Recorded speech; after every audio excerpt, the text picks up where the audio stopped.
పులి అడవిలో ఉంటేనే అడవికి కళ. కుక్క ఇంట్లో ఉంటేనే కుక్కకి విలువ. అడవి నుండి పులి బయటకు వచ్చిందనుకో కుక్కలు గెదుముతాయి. కుక్కలు బయటికి వచ్చినాయి అనుకో, అడవికి వెళ్ళినాయి అనుకో, సింహం పులి గెదుముతుంది. అవునా కాదా?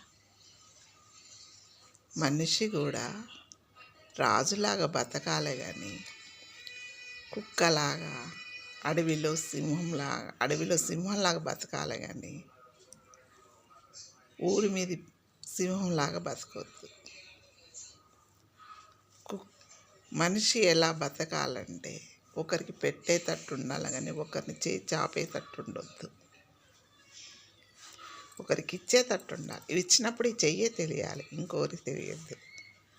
ఇది అమ్మ మాట.